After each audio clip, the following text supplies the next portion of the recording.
ദൈവത്തിൻ്റെ അതിപരിശുദ്ധമായ നാമം വാഴ്ത്തപ്പെടുമാറാകട്ടെ.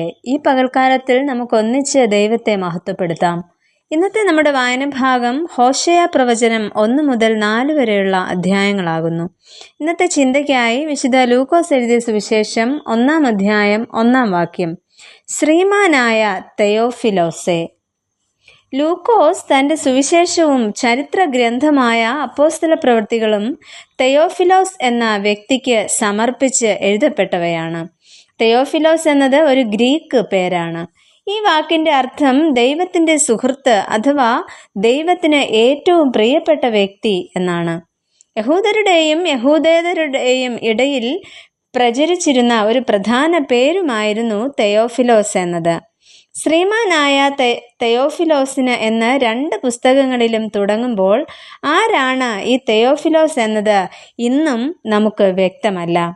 എന്നാൽ അപ്പോസ്തല പ്രവൃത്തികൾ 23-ാം അധ്യായം 26-ാം വാക്യം, 24-ാം അധ്യായം അതിൻ്റെ 3-ാം വാക്യം, 26-ാം അധ്യായം അതിൻ്റെ 25-ാം വാക്യം, ഈ ഭാഗങ്ങളിൽ കാണുന്ന ശ്രീമാൻ എന്ന വാക്ക് പ്രവിശ്യകളിലെ ഗവർണർമാരെ സംബോധന ചെയ്യുന്ന വിശേഷണമായ ഒരു പദമായിരുന്നു. അതിനാൽ തെയോഫിലോസ് എന്ന ഈ വ്യക്തി സമൂഹത്തിൽ ഉന്നത സ്ഥാനത്ത് നിന്ന ഒരാളാകാമെന്ന് കരുതപ്പെടുന്നു. ലൂക്കോസ് തൻ്റെ രചനകൾ അറിയിക്കുവാൻ ആഗ്രഹിച്ചിരുന്ന വ്യക്തികൾ ഏതു ശ്രേണിയിൽപ്പെട്ടവരായിരുന്നു എന്ന് നമുക്ക് ഇതിലൂടെ മനസ്സിലാക്കാം. രാഷ്ട്രീയ സാമൂഹിക തലത്തിലും ഉന്നതനായ ഒരു വ്യക്തിയായിരുന്നിരിക്കാം ഈ തെയോഫിലോസ് എന്നത്. യേശുവിനെക്കുറിച്ചും ആദിമസഭയിലെ ക്രിസ്തീയ പ്രവർത്തനങ്ങളെക്കുറിച്ചും വിശ്വാസപൂർണമായ ഒരു ചരിത്രരേഖയുണ്ടാക്കുക എന്നതാണ് ലൂക്കോസ് രചിച്ച 2 പുസ്തകങ്ങളുടെയും ലക്ഷ്യം.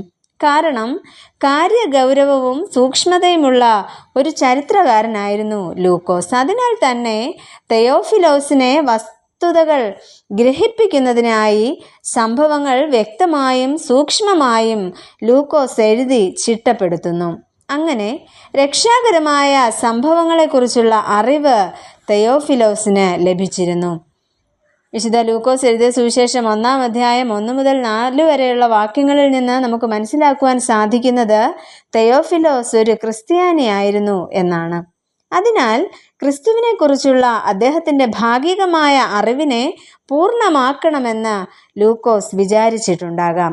അല്ലെങ്കിൽ ഒരുപക്ഷെ തെയോഫിലോസ് എന്ന വ്യക്തി ഒരു അക്രൈസ്തവൻ ആയിരുന്നിരിക്കാം. ക്രിസ്തു മതത്തെക്കുറിച്ച് ഇദ്ദേഹത്തിനുള്ള തെറ്റായ ധാരണ തിരുത്തുവാൻ കൂടിയായിരുന്നിരിക്കാം ലൂക്കോസ് ഇവിടെ ശ്രമിക്കുന്നത്. ഏതായാലും ലൂക്കോസിൻ്റെ ഈ 2 എഴുത്തുകളിലൂടെയും തെയോഫിലോസിനും മറ്റ് അനേകർക്കും ഇന്ന് നമുക്കും ക്രിസ്തുവിൻ്റെ സ്നേഹത്തെക്കുറിച്ച് കൂടുതൽ മനസ്സിലാക്കുവാനായിട്ട് സാധിക്കുന്നു. പ്രിയമുള്ളവരെ, തെയോഫിലോസിനെ പോലെ നമുക്കും വിശ്വാസത്തിൻ്റെ ആഴങ്ങളിലേക്ക് യാത്ര ചെയ്യുവാൻ അതിലൂടെ ഇടയാകുകയും ചെയ്യുന്നു. അതിനാൽ നമുക്കും ദൈവത്തിൻ്റെ സുഹൃത്ത് അഥവാ തെയോഫിലോസ് ആയി തീരുവാൻ സാധിക്കട്ടെ. നമുക്ക് പ്രാർത്ഥിക്കാം. പ്രിയ കർത്താവേ, ഈ പുസ്തകങ്ങൾ ആരെഴുതിയെന്നും എന്തുദ്ദേശത്തോടെ എഴുതിയെന്നും ഭാഗികമായി മനസ്സിലാക്കുവാൻ ഞങ്ങളെ ഇടയാക്കിയതിന് നന്ദി പറയുന്നു.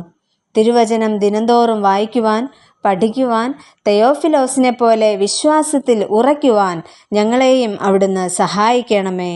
ആമേൻ.